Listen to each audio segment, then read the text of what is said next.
8:06 de la mañana y nosotros ya comenzamos ampliación de noticias. Ricardo, Fernando, preocupante lo que está pasando en Pisac. Hay que decirlo con todas sus letras. Sabemos que febrero es temporada de lluvias y la primera ciudad que está afectada por este fenómeno es Pisac, que además es un distrito absolutamente turístico, que vive del comercio y muchos ciudadanos han perdido todos sus negocios, ¿no? Desde las 3 de la tarde ayer creo han caído lluvias diluvianas, cubriendo una parte importante de una ciudad que, como dices tú, tiene además un viejo patrimonio arqueológico, porque hay casas allí, además del sitio arqueológico, casas habitadas por personas de adobe, algunas de ellas, y de piedra otras. La mayoría de adobe, el alcalde lo decía. Además, recordemos que Pisac vive básicamente del comercio, del mercado, que es lindísimo, mercado, ¿no es cierto? Y este mercado que se monta y se desmonta todos los días en la plaza central y que además se extiende a las calles aledañas, claro, las personas desmontan su puesto y llevan sus cosas a guardar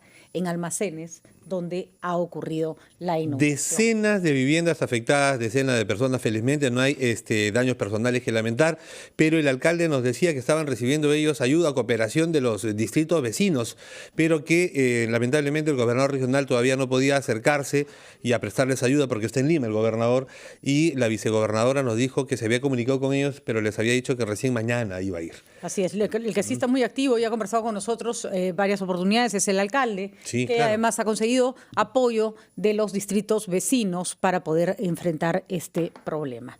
Bueno, vamos a seguir informando, nuestro corresponsal está en la zona y tiene el compromiso de tener contacto directo con nosotros a lo largo de toda la programación. Nos acompaña a esta hora de la mañana el general Otto Gibovich. Él es virtual congresista de Acción Popular y vocero nombrado por esta bancada. Representa a la región Ancash. Ya se da básicamente por sentado que Acción Popular lograría presidir el Congreso de la República. El diario La República dice: Acción Popular logra apoyo para presidir el Congreso. Según diversas fuentes, ya se habrían dado los tanteos entre otros 4 grupos políticos para ir juntos en la mesa del nuevo legislativo. Vamos a ver hasta dónde nos puede contar el general Otto Gibovich. General, ¿cómo está? Gracias por estar con nosotros. Patricia, Felicitaciones Ricardo, por Fernando. la elección. Buenos días y muchas gracias por la oportunidad. Primero que nada, mi solidaridad con Pisac.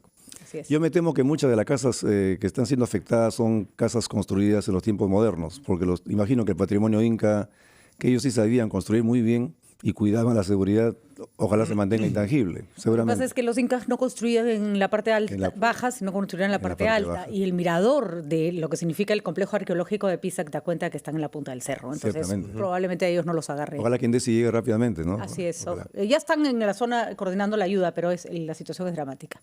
Bueno, ¿ya tienen o no tienen la mesa directiva del Congreso? Bueno, estamos trabajando en ello. Anoche tuvimos una elección y decidimos que Manuel Merino de Lama sea nuestro representante de la mesa directiva. La vocería recayó en mi persona y estamos trabajando. Hoy ya tendremos algunas reuniones más, pero buscamos, más allá de la parte cuantitativa de los votos, de los 66 o 70 o 80 votos que se puedan conseguir, lo que queremos es compartir una visión y que los votos sean corolario de ello, ¿no? Que la votación, porque el tiempo es corto, tenemos que trabajar muy rápidamente, ¿no? Y va a ser muy importante que podamos buscar qué prioridades tenemos, de qué manera buscamos que el Congreso, en el corto tiempo que tiene, pueda dar soluciones al entrampamiento político, a esta crisis política que luego redunda en crisis social y en crisis económica. Esta crisis política yo creo que le ha costado al Perú 1 o 2 puntos del PBI. ¿Y eso qué significa? Desempleo, fundamentalmente falta de oportunidades para los jóvenes. Tenemos que parar esta crisis. Yo creo que eso va a demandar acuerdos de bancada que luego, puedan traducirse también en votaciones, ¿no? Pero principalmente creemos que debemos buscar una visión común, qué es lo que queremos hacer en el Congreso en este corto plazo. ¿Y nos puede contar cuáles son los 4 grupos políticos con los que aparentemente ya tendrían conversaciones? Hay conversaciones, yo no te podría afirmar actualmente, hoy ya tenemos un par de conversaciones, pero seguimos avanzando y ¿Ya han encontrado, no nos va a decir quiénes, pero ha encontrado receptividad? Hay bastante receptividad.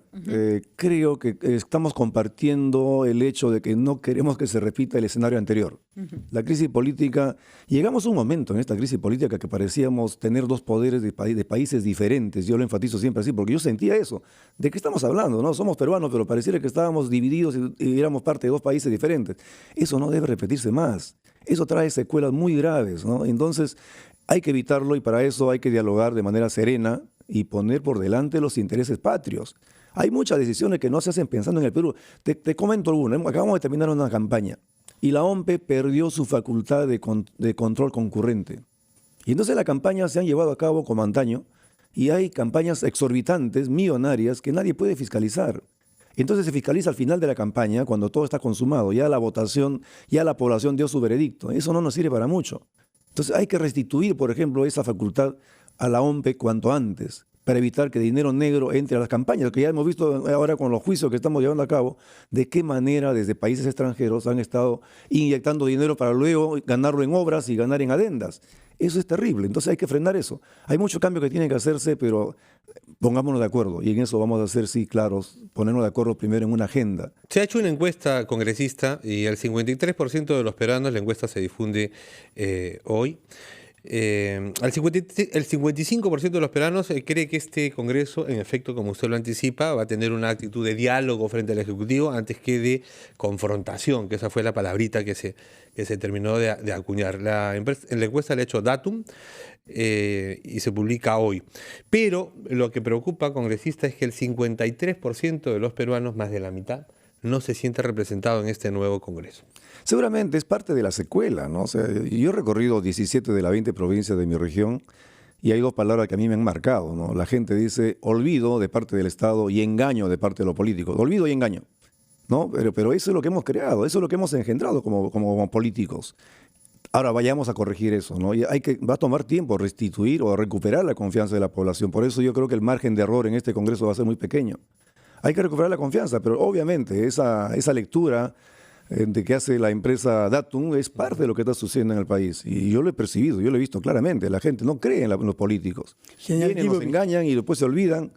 Sí. A la salida de la reunión que su bancada mantuvo con el presidente de la República, el señor Merino y usted hablaron y se refirieron específicamente a la lucha contra la corrupción, que es fuente de las dos taras que ha dicho usted, olvido y engaño. Y yo recuerdo que el señor Merino dijo que había que respaldar la lucha contra la corrupción, en particular la que es implementada por los fiscales del caso Lava Jato, pero intensificarla. ¿A qué se refería con eso? ¿En qué sentido cree usted que puede ser intensificada esta lucha contra la corrupción? Fíjate, nosotros tenemos una enorme deuda social con los profesores, con los jubilados, con los licenciados de las Fuerzas Armadas y cada año nos resignamos a decir, bueno, en el Perú se pierden entre 10 y 15 mil millones de soles, ¿no? Todos los años repetimos, desde que tengo uso de razón, corrupción, corrupción, corrupción, y no le hemos puesto freno a esto. Lo que estamos, en mis términos, estamos administrando la corrupción. Yo creo que debemos ir a un nivel donde busquemos la erradicación. A mí me preocupa cuando vemos un presidente que está robando, ¿no? Si el presidente roba, todos los demás pueden robar. Se sistematiza el robo. Si un gobernador hace lo propio, igual. O sea, tú ya no tienes autoridad moral para corregir. Pero lo hemos visto en el ejército mismo. También. El tema de la gasolina ha, digamos, aparecido, que es mucho más generalizado que solo el caso de su desacreditado antecesor en el Congreso y en la Comandancia General del Ejército, el señor Donaire, ¿no? Es mucho más que él. Esa es la gravedad, pues, cuando alguien que está en posición de mando o de dirección, si es presidente, gobernador, alcalde, sustrae fondos de la población, todos los demás funcionarios pueden hacerlo y nadie va a levantar la voz, ¿no? Ya se desacredita, se sistematiza el robo. Y estamos perdiendo mucho dinero y entonces lo que pensamos y hemos acordado en la bancada es vamos a pedir prisión perpetua y muerte civil para todos aquellos funcionarios de ese nivel, sea presidente de la República, o sea gobernador, o sea quien sea que robe presupuestos de la nación, prisión perpetua y muerte civil. Prisión perpetua para los funcionarios que incurran en corrupción. Yo estoy seguro, Fernando, el día que eso suceda, muchos delincuentes no van a entrar a la política, porque la política ha sido también infiltrada por gente de mal vivir. Yo lo digo porque vengo de mi región y conozco qué es lo que ha pasado allá, donde se ha perdido casi 3.000 millones de soles en estos 15 últimos años. General, por favor, y congresista ahora, espérenos un momentito, por favor, que tenemos que hacer una pausa. Regresamos de inmediato aquí en RPP Confianza por todos los medios.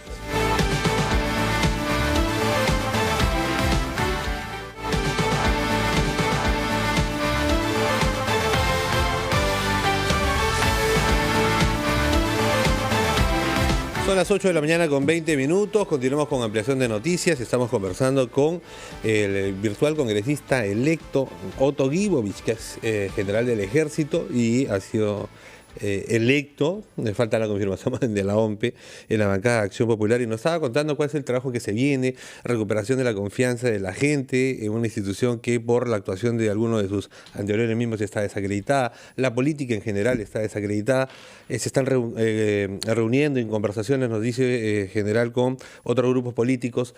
El tiempo es escaso, se ha dicho desde que se planteó la elección.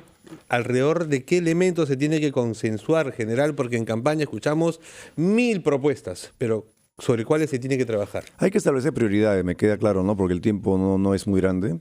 La reforma política. La reforma política, de todas maneras. ¿Qué aspecto de la reforma política? Por ejemplo, creo que el voto preferencial tiene que irse. Definitivamente el voto preferencial afecta gravísimamente la institucionalidad partidaria. Si los partidos políticos son los pilares de la democracia, se ven afectados con el voto preferencial. En ANCAS hemos sido 5 candidatos y cada uno va con su propuesta. O sea, hay 5 versiones de propuestas. 5 campañas. 5 campañas. Además, del mismo partido. Además, con mucha fricción durante la campaña, ¿no?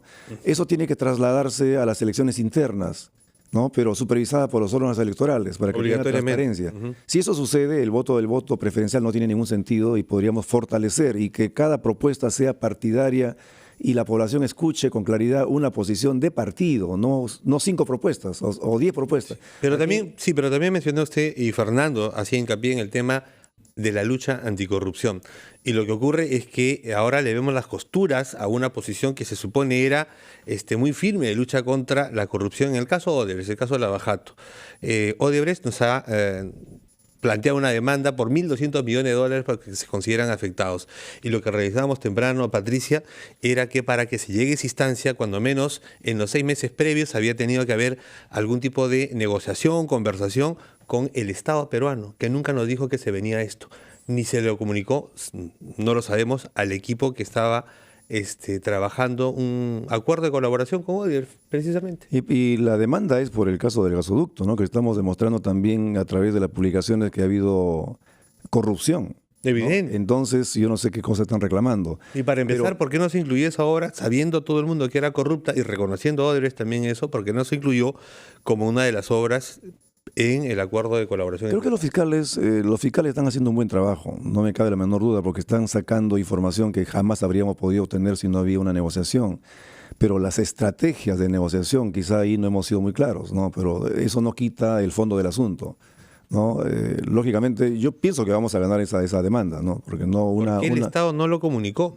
Ese es un problema que quizá haya faltado compartir una visión más, quizás se ha cerrado mucho la información. El que fue ministro de Justicia y ahora es presidente del Consejo de Ministros se ha declarado sorprendido y dice que son unos frescos estos señores de Odebrecht, cuando el Estado peruano desde hace 6 meses, cuando menos, debía saber o debía estar participando en una negociación con me da la impresión que por cautelar la confidencialidad de alguna información no se ha compartido y no se ha hecho una estrategia un poco más amplia, con una visión más amplia.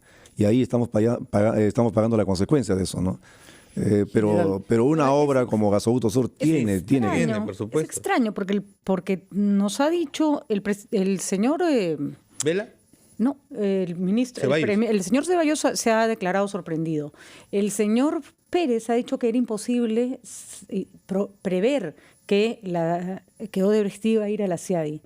Odebrecht no puede ir a la CIADI si no tiene 6 meses de trato directo con el Estado peruano. De hecho, las otras 2 empresas concesionarias, que eran Engasa y Graña y Montero, llegan a CIADI después de 6 meses de trato directo. Y está estipulado en el contrato del Gasoducto Sur. Está ahí clarísimo. No se puede llegar hacia ahí sin haber pasado por ese control previo. Y hay datos de que sí se dieron esas reuniones, incluso que pedían ampliación de plazo para poder seguir negociando con Odebrecht. Aquí no hay nadie que no supiera, por lo menos en el Ministerio de Economía, que esto iba a llegar hasta CIADI. Era previsible, creo yo, una reacción de ese tipo, ¿no? Pero no solo previsible, estaba dentro de los pasos que se estaban dando. Ahí hay muchísimo que explicar. Por ejemplo, van a citar a la comisión, al área hay un área específica del MEF que se dedica a esto, ¿los van a citar al Congreso para que expliquen qué fue lo que ocurrió? A mí me parece que cometemos errores del propio decreto 03. Recordarán ustedes el decreto inicial. Ahí empezamos a cometer errores y luego se hicieron correcciones, pero no hemos tenido... También hay que ser honestos, ¿no? Tampoco hemos enfrentado antes un problema similar, o sea, no tenemos alguna referencia, no tenemos antecedentes de lo hecho. Pero el contrato prevé clarísimo, mucho antes de que nos van a llevar así de corrupción. No, sin duda. Es lo que tienes que hacer cuando hay una controversia. Y tenemos que verlo también en el Congreso, qué pasos, dónde están los pasos erráticos que hemos dado, ¿no? Y hay que corregirlos. Lo que se nos ha ocultado. Si es que se nos ha ocultado sería gravísimo, ¿no? En todo caso, contamos con usted para cuando obviamente en el Congreso convoquen a las autoridades. Y lo más importante, hay que evitar que esto vuelva a suceder, ¿no? Porque ahora estamos reaccionando ante un fenómeno que si no era por información que venía de Estados Unidos, nunca lo habríamos sabido también. Y si no venía esa información, hoy día nadie de los que están en cárcel o los que van a ir a la cárcel, habríamos tomado noticia de ello. Lamentablemente, fíjate cómo funcionan nuestros órganos de control, que tenemos que esperar que nos llegue la información desde el extranjero. Si no llegaba esa información, no habríamos sabido nada. Esperemos que haya una comisión investigadora sobre eso. El otro gran tema general es el tema de la seguridad ciudadana. Usted nos ha dicho que ha hecho campaña en Ancash y que ha recogido muchas demandas en torno a ahí. Sabemos que ha habido sicariato, por ejemplo, que es una modalidad relativamente reciente del crimen en nuestro país. ¿Cuál es la propuesta que usted, como hombre que viene de la Fuerza Armada, van a plantear al interior de su bancada en un país en donde hay personas que creen que la solución es sacar a los militares a las calles para que ellos garanticen la seguridad de las personas? Conversábamos el caso en México, ¿no? México es un buen ejemplo de cómo al emplear las Fuerzas Armadas luego la solución fue más grave que el problema, o en todo caso agravó el problema. El Estado tiene roles y tiene instituciones para cada rol. Yo digo, a veces hago una analogía, ¿no? ¿Qué pasa si el MEF crece en inflación y nos desborda la inflación? ¿Vamos a mandar otro ministerio para que le haga el trabajo o perfeccionamos el MEF? Aquí lo que tenemos que hacer es perfeccionar y crear sistemas de seguridad. Yo digo, por ejemplo, no hay vasos comunicantes claramente definidos entre la policía y el serenazgo que deberían ser una sola unidad, un solo sistema, subsistemas de un solo sistema. No echamos mano, por ejemplo, a los más de 140.000 vigilantes privados que tenemos a nivel nacional. Ahí deberíamos hacer una alianza público-privada. Ellos podrían ser tranquilamente sistemas de alerta temprano para que la policía pueda ser preventiva. Hoy día la policía es totalmente reactiva. Llega para constatar que alguien ha muerto o llega para constatar que un banco ha sido robado. Ese tipo de policías en el siglo XXI no tienen espacio. Los países desarrollados, la policía va delante del crimen. Yo he combatido con la policía al terrorismo hombro a hombro y tengo profundo respeto por la policía, pero creo que tenemos que ir hacia una nueva forma de policía en el Perú. Creo que este esquema del siglo XX al siglo XXI no funciona. Los métodos del siglo XX hoy día no funcionan. El crimen va a otra velocidad. Y creo que tenemos que empezar a construir una nueva policía a partir de las direcciones que son potentes en la policía. DINOES, ahora aparece la DIVIAC, hay varias direcciones que son muy fuertes. Empecemos a construir a partir de ahí una nueva forma de policía, diferente, mejor remunerada, una policía de élite, y poco a poco vayamos filtrando gente, que engrosemos esa nueva policía. Colombia tiene Policía Nacional y tiene Carabineros como una fuerza de élite. Creemos una fuerza de élite, la necesitamos. Pero también integremos en sistemas otros elementos que están dispersos a nivel nacional. Queremos crecer en número y hemos sacrificado la calidad por la cantidad. Eso nos viene afectando. Pero además, Fernando, yo he recorrido mucho la parte de la cordillera y alguien me decía en Piscobamba, justamente en la parte alta, aquí los avijeos vienen, se roban nuestro ganado y si lo persigues te meten 5 tiros y acaso en 15 días alguien te encuentra o alguien te recoge. No hay seguridad. Y la seguridad es un derecho de todos los ciudadanos, aquí arriba. Entonces, ¿por qué no crear una policía rural? Con motos, nada más, fundamentalmente con motos o con comisarías móviles rurales. Pero la seguridad es un derecho inalienable de todos, en la ciudad y también en el ámbito rural. Creo que tenemos que ir también hacia eso, construir una nueva forma de policía que llegue a aquellos lugares donde hoy día no existe seguridad.